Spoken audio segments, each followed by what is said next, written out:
आपण काही सराव प्रश्नांचा अभ्यास करूया। जर सुख ला दुःख तर आशीर्वाद ला काय? या प्रकारच्या प्रश्नांमध्ये हे जे टिंब आहेत त्याचं वाचन जर आणि तर। पहिल्या दोन टिंबांनी पहिल्या दोन पदांमध्ये संबंध आहे असे दर्शवले जाते। तर आशीर्वाद पुढे दोन टिंब आहेत तर काय? लक्षात ठेवा हे विसर्गाचं चिन्ह नाही। दुःखमध्ये जी दोन टिंब आहेत ते विसर्ग आहे, पण सुख नंतर जी दोन टिंब आहेत त्याचं वाचन आपण जर असं करणार आहोत। जर सुखला दुःख तर आशीर्वादला काय?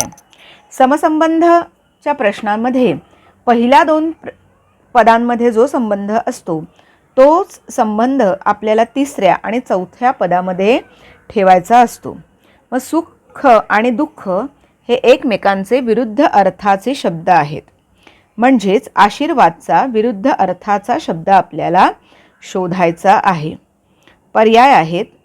पर्याय 1 वर, 2 देव, 3 शाप आणि पर्याय 4 नमस्कार।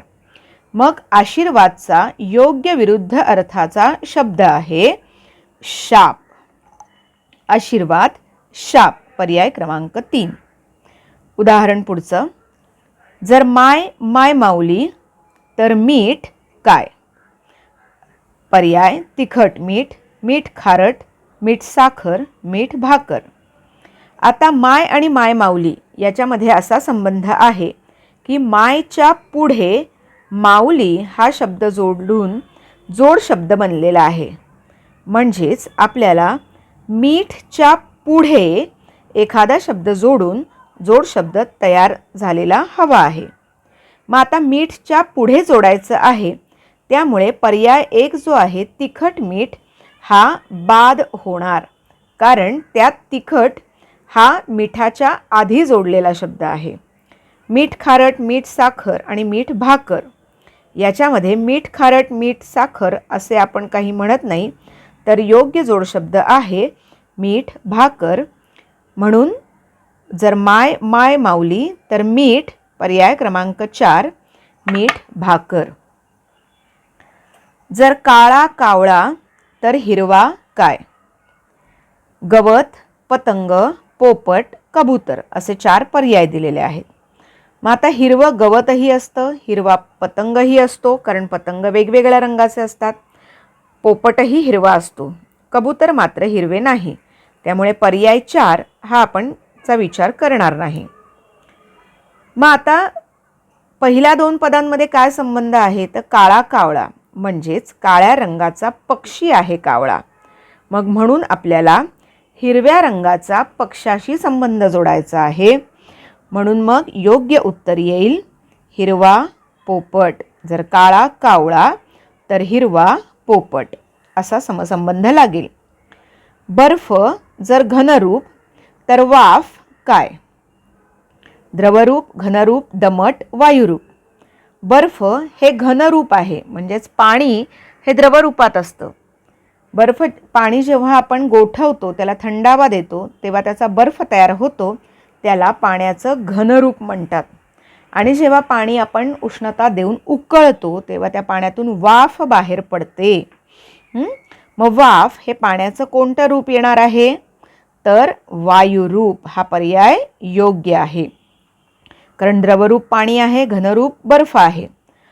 ज्या वेळेला हवेमध्ये भरपूर प्रमाणात वाफ असते तेव्हा त्या वाफेला दमट म्हणतात, पण वाफेचं रूप जे आहे ते आहे वायुरूप।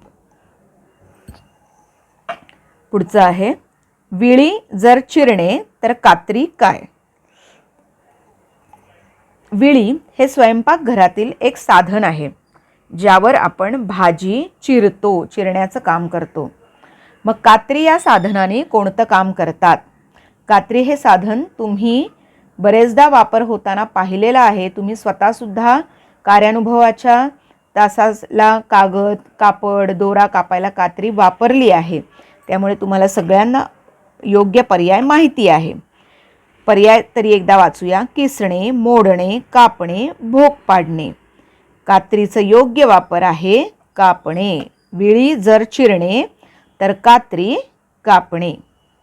पुढचं उदाहरण, विद्यार्थी शिक्षक तर रोगी काय? पर्याय 1 औषध, पर्याय 2 दवाखाना, पर्याय 3 डॉक्टर, पर्याय 4 रोग. आता या चारही पर्यायांचा रोगी या शब्दाशी संबंध येतो, कारण रोगी औषध घेतात, रोगी दवाखान्यात जातात, रोगी डॉक्टरांकडून उपचार घेतात आणि ज्याला रोग झालेला आहे त्यालाच रोगी म्हणतात. पण मग जास्त योग्य समसंबंधाचा शब्द कोणता आहे? त्यासाठी आपण दिलेले 2 पर्यायांचा विचार करू. विद्यार्थी आणि शिक्षक. विद्यार्थ्याला शिक्षक शिकवतात, ज्ञानदान देतात. मग तसाच म्हणजे हा व्यक्ती संबंध आला. तसंच रोग्याला डॉक्टर उपचार देतात, रोगी डॉक्टरांकडनं योग्य तो उपचार घेतात. म्हणून योग्य समसंबंध आहे जर विद्यार्थी शिक्षक तर रोगी डॉक्टर. पुढचं पाहूया उदाहरण. प्रश्न, तसबीर जर चौकट तर बाग काय? आता तसबीर म्हणजे काय हे मुळात माहिती पाहिजे. तसबीर म्हणजे फोटो आणि चौकट म्हणजे फोटोच्या भोवती असणारी फ्रेम, फोटो फ्रेम. तसं पाहता फोटो फ्रेम हे इंग्रजी शब्द आहेत, पण रोजच्या वापरामध्ये आपण ते जास्त प्रमाणात वापरतो, त्यामुळे तेच आपल्या अधिक परिचयाचे आहेत. तर लक्षात घ्या, तसबिरीच्या बाहेर जशी चौकट असते तसबीर सुरक्षित राहावी म्हणून, तसंच बागेच्या बाहेर काय असू शकेल? पीक, खळे, विहीर, कुंपण. बागेच्या बाहेर आपण कुंपण घालतो. पुढचं उदाहरण, फुले बगीचा तर विद्यार्थी काय? फुलं बागेमध्ये फुलतात, उमलतात, तिथे त्यांचा विकास होतो. मग विद्यार्थी काय? पर्याय पाहूया. पुस्तके, उद्यान, शाळा, मैदान. विद्यार्थी पुस्तकही वाचतात, विद्यार्थी उद्यान, शाळा, मैदान या तिन्ही ठिकाणी जातात. पण शाळेमध्ये विद्यार्थी जास्त वेळ जातात उद्यान आणि मैदानापेक्षा, आणि जशी फुलं बगीच्यामध्ये फुलतात तसंच विद्यार्थी शाळेमध्ये वेगवेगळ्या नवीन गोष्टी शिकतात आणि त्यांचं जे व्यक्तिमत्व आहे ते शाळेमध्ये फुलून येतं, खुलून येतं. म्हणून योग्य समसंबंध आहे जर फुले बगीचा तर विद्यार्थी शाळा. पुढचा प्रश्न, जंगलचा राजा जर सिंह तर पक्ष्यांचा राजा कोण? पर्याय 1 घार, गरुड, घुबड आणि गिधाड. हा अतिशय सोपा प्रश्न विचारलेला आहे. इथे आपल्याला मूळ या 2 शब्दांमध्येच संबंध दाखवलेला आहे की जंगलचा राजा तसाच पक्ष्यांचा राजा. मग इथं आपल्याला हे माहिती पाहिजे की पक्ष्यांचा राजा गरुड. कस्तुरी मृग. पुढचा प्रश्न, तर हत्ती काय? आता या ठिकाणी कस्तुरी आणि कस्तुरी मृग म्हणजे काय हे आपल्याला माहिती पाहिजे. कस्तुरी हा एक सुगंधी पदार्थ आहे. सुगंधी म्हणजे ज्यातून छान वास येतो, जसं की अत्तर. तो आपल्याला कस्तुरी हा पदार्थ कस्तुरी मृगापासून मिळतो. मृग म्हणजे हरिण. हा पण हरणाला समानार्थी शब्द आहे मृग. कस्तुरी मृग म्हणजे ही एक हरणाची जात आहे. त्याच्या बेंबीमध्ये जो पदार्थ असतो त्या पदार्थाचा सुगंध सगळ्या वातावरणात आजूबाजूला पसरलेला असतो. तर त्याच्या बेंबीतून जो मौल्यवान पदार्थ मिळतो त्याला म्हणतात कस्तुरी. मग आता पर्याय दिलेले आहेत. सोंड, हस्तिदंत, गवत आणि वाहन. हत्तीला सोंड असते, हत्तीच्या दाताला हस्तिदंत म्हणतात. हत्ती गवत खातो आणि हत्तीचा वाहन म्हणूनही वापर करतात. पण योग्य समसंबंध शोधायचा झाला तर कस्तुरी मृगापासून कस्तुरी हा मौल्यवान पदार्थ आपल्याला मिळतो. मग तसाच हत्तीपासून कोणता मौल्यवान पदार्थ मिळतो तर तो आहे हस्तिदंत. हत्तीच्या दाताला खूप किंमत असते, त्यापासून शोभेच्या वस्तू, कलाकुसरीच्या वस्तू बनवतात. पण काही लोक ते दात मिळवण्यासाठी हत्तींची कत्तल करतात, त्यांना मारतात. ही गोष्ट मात्र योग्य नाही. पुढचा प्रश्न, घड्याळ जर वेळ तर होकायंत्र काय? पर्याय दिलेले आहेत: दिशा, तापमान, दाब, वजन. आता घड्याळ आणि वेळ याच्यात काय संबंध आहे? तर घड्याळामध्ये आपल्याला वेळ समजते, म्हणजे घड्याळ हे साधन वेळ दाखवतं. मग होकायंत्र हे साधन काय दाखवतं पुढीलपैकी?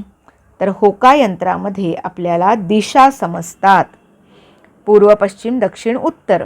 होकायंत्रामध्ये लाल रंगाच्या बाणाने उत्तर दिशा दाखवली जाते. एक प्रकारची डबी असते, त्याच्यात चुंबकीय तत्व असतं आणि आपण त्या डबीमध्ये पाहिलं तर डबीतला जो बाण असतो लाल रंगाने दाखवलेला, तो नेहमी उत्तर दिशा दाखवतो आणि त्यावरून मग आपल्याला दक्षिण, पूर्व, पश्चिम या दिशा ओळखता येऊ शकतात. होकायंत्र हे साधन तुम्ही प्रयोगशाळेत पाहिलं असेल किंवा होकायंत्र असणारी किचनसुद्धा असतात किंवा आजकाल मोबाईलमध्ये सुद्धा होकायंत्र हे ॲप पाहायला मिळते. तेव्हा मुलांनो, समसंबंध या प्रकारचे प्रश्न सोडवण्यासाठी जास्तीत जास्त वाचन करा, तुमचा शब्दसंग्रह खूप वाढवा, म्हणजे हे प्रश्न सोडवायला तुम्हाला अवघड जाणार नाही. धन्यवाद.